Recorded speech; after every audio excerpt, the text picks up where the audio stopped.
Hello friends, good morning. আজকে না রিভিউটা একটু ডাউন হতে পারে, কারণ কালকে রাত 4:30 অব্দি বসে আমি লজ্জা দেখেছি। সিরিয়াসলি আমার নিজের ওপর মাঝে মাঝে লজ্জা লাগে যে আমি কিভাবে আমার সময় নষ্ট করছি, আমার দামি সময় নষ্ট করছি। অডিয়েন্স হিসাবে আমাদের যতই লজ্জা লাগুক, হইচইয়ের এরকম ধরনের কন্টেন্ট বানাতে, ভালো সাবজেক্টকে নষ্ট করতে কোনো দিন সময় লাগে না। সেটা আপনি সিরিজটা দেখলে বুঝতে পারবেন। সেই জন্য সকাল সকাল উঠেই আমি রিভিউটা দিতে চলে এসেছি যে আমার মতো আপনাদের সময় যাতে নষ্ট না হয়, আপনারা যাতে লজ্জা না পান। এবার এই সিরিজটা নিয়ে কথা বলবো। এই সিরিজটা ডাইরেক্ট করছে অদিতি রয়।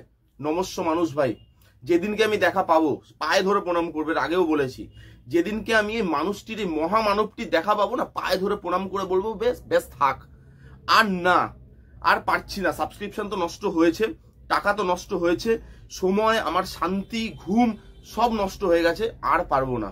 এবার আমি হসপিটালাইজড হয়ে যাবে এরকম ধরনের কন্টেন্ট দেখতে দেখতে।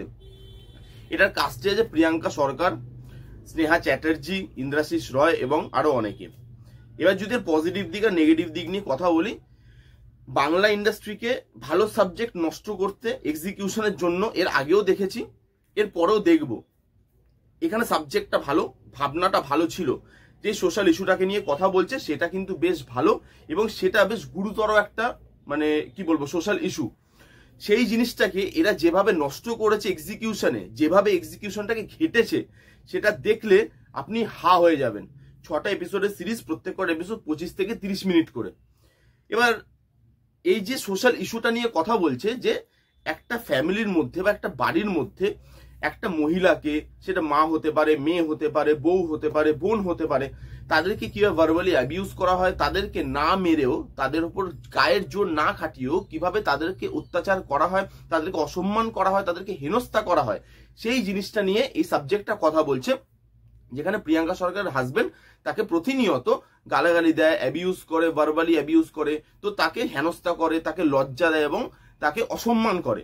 সেটা গায়ে হাত দেওয়ার থেকে কিছু কম নয়, বা বিছানায় জোর করার থেকে কিছু কম নয়। এই জিনিসটা, এই সাবজেক্টটা ভালো ছিল, ভাবনাটা ভালো ছিল। এই সাবজেক্টটাকে এক্সিকিউশনে যেভাবে ধরিয়েছে সেটা আউটস্ট্যান্ডিং, দেখার মতো। এইখানে না এক্সিকিউশনটা করতেই পারেনি। সাবজেক্টটা ইটসেলফ ভালো, এক্সিকিউশন নিয়ে আমি পরে আসছি। সাবজেক্টটা, ভাবনাটা ভালো ছিল। আর এখানে 2-3 জনের পারফরমেন্স ছিল যেটা ভালো লেগেছে আপনার, মোটামুটি খারাপ নয়। সেটা হচ্ছে স্নেহা চ্যাটার্জির পারফরমেন্স ভালো, ইন্দ্রাশিস রয়ের পারফরমেন্স ভালো। এই দুজনের পারফরমেন্স আমার এই সিরিজে সব থেকে ভালো লেগেছে, যারা এই সিরিজটাকে কিছুটা দেখার যোগ্য করে তোলে। বাকি এখানে কারোর পারফরমেন্স ভালো নেই, দুজনের পারফরমেন্স ভালো। এই ছিল মোটামুটি পজিটিভ দিক। এর থেকে বেশি পজিটিভ দিক করতে বললে আমি হয়তো বাংলা সিনেমার রিভিউ করাই বন্ধ করে দিতে হবে আমাকে, আর পারবো না করতে।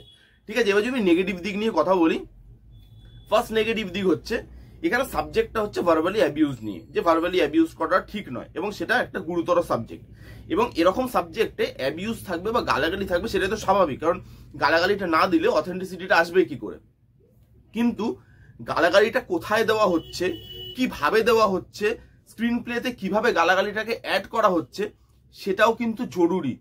গালাগালিটাই সাবজেক্ট বলে প্রথম সিন থেকে লাস্ট সিন অবধি আপনি গালাগালি দিয়ে ভরিয়ে দিচ্ছেন, এবং যেখানে খুশি দিচ্ছেন, স্থান, কাল, পাত্র, সেই জায়গায় গালাগালিটা জাস্টিফাই হচ্ছে কিনা, অ্যাবিউজটা জাস্টিফাই হচ্ছে কিনা, এই স্ল্যাংসটা জাস্টিফাই হচ্ছে কিনা, কাকে বলছি, কিভাবে বলছি, কোন জায়গায় বলছি, সেই জিনিসগুলো কতটা জাস্টিফাই হচ্ছে, সেটা দেখার হইচই বা অদিতি রায়ের কোনো দরকার নেই। তারা বলেছে যে ভাই স্ল্যাংস নিয়ে আমাদের সিনেমা, এবং প্রথম থেকে শেষ অবধি আমি স্ল্যাংস দেবো, সেই স্ল্যাংসটা জায়গা মতো স্ক্রিন প্লেতে জাস্টিফাই হোক কি না হোক, প্রত্যেকটা স্ল্যাংস ফোর্সফুলি লেগেছে, অর্গানিক্যালি ওই স্ক্রিন প্লের মধ্যে বসানো নয়, এবং যেটা দেখতে খুব খারাপ লাগে। এত ভালো একটা সাবজেক্ট এবং এত গুরুতর, এত মানে সেন্সিটিভ একটা সাবজেক্টকে এত বাজেভাবে নষ্ট করা হয়েছে, যেটা এই স্ল্যাংস গুলো যদি ভালোভাবে ইউজ করা যেত, সাবজেক্টটা কিন্তু আরো ভালোভাবে লোকের কাছে পৌঁছাতো।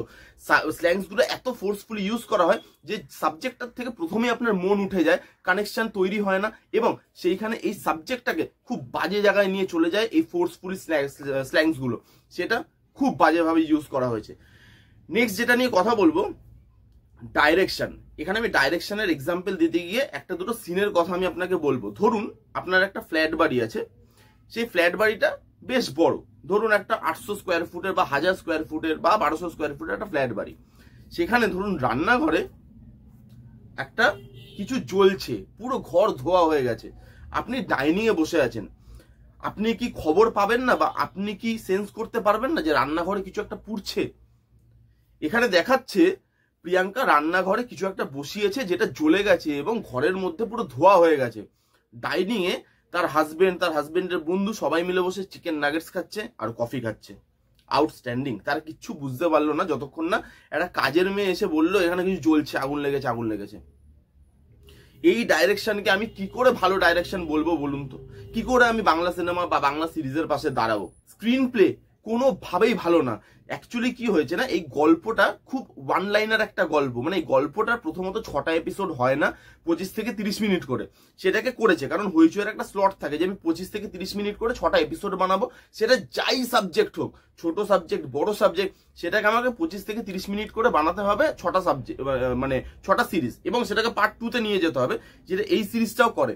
এবার এখানে যেহেতু মানে মেসেজটা বা কন্টেন্টটা এত বড় নয় বা সেটাকে এত এলাবোরেট করে দেখানোটা পসিবল নয়, এখানে কি করেছে তারা অনেক এলাবোরেট করে টেনে টেনে দেখিয়েছে জিনিসটাকে, তাই জন্য স্ক্রিন প্লে একটা জায়গায় গিয়ে না স্টাক হয়ে যায়, একটা জায়গায় গিয়ে ওটা রিপিটেটিভ হতে থাকে যে গল্পে তো আর কিছু দেখানোর নেই। এবার সারাদিন প্রিয়াঙ্কা কাঁদবে, প্রিয়াঙ্কাকে গালাগালি দেওয়া হবে এবং প্রিয়াঙ্কা মানে নিরীহ বউয়ের মতো সেখানে চুপ করে মুখ বুজে চোখের জল ফেলবে।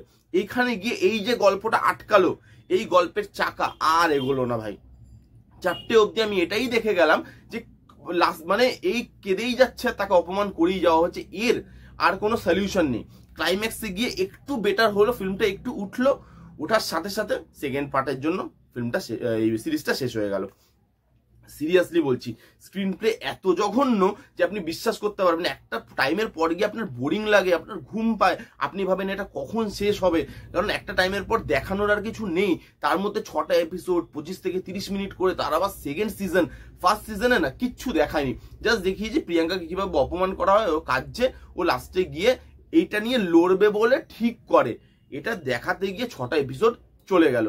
কোনো ক্যারেক্টারের সাথে কানেকশন ফিল হয় না, কোনো ক্যারেক্টারের সাথে ইমোশনাল বন্ডিং তৈরি হয় না, কারণ ক্যারেক্টারগুলোকে সেভাবে লেখাই হয়নি। প্রিয়াঙ্কার সঙ্গে এই যে খারাপ কাজগুলো হচ্ছে, তাকে সবাই মিলে এত খারাপ দিয়ে মানে নির্যাতন করছে, ভার্বালি অ্যাবিউজ করছে, ওই ক্যারেক্টারটাকে সেভাবে লিখতে হবে যাতে সেই ক্যারেক্টারটার সঙ্গে আমাদের ফিলিং জন্মায়, সেই ক্যারেক্টারের সঙ্গে ইমোশনালি বন্ডিংটা তৈরি হয় না। প্রিয়াঙ্কাকে লাস্টে গিয়ে মনে হয় যে ভাই এটা কি দেখাচ্ছে, কেন দেখাচ্ছে, এত অত্যাচার করছে, তারপরে মুখ বুঝে সহ্য করছে, ইমোশনাল বন্ডিংটা কোথায় তৈরি হচ্ছে, একটা টাইমে গিয়ে স্ক্রিন প্লেতে আপস অ্যান্ড ডাউনস কোথায় আসছে, ওই মানে পুল অফ মোমেন্টটা কোথায় আসছে, যেখান থেকে আমি সিরিজটার মধ্যে এঙ্গেজমেন্ট তৈরি করব। কোনো জায়গায় সিরিজে এঙ্গেজমেন্ট তৈরি হয় না, এক ধারায় এক বেসে এবং এক লাইনে সিরিজটা চলে, কোনো জায়গায় আপনি আপস অ্যান্ড ডাউনস ফিল করতে পারবেন না। সিরিয়াসলি বলছি, এই শো দেখা মানে পিওর টাইম ওয়েস্ট করা আর কিচ্ছু না।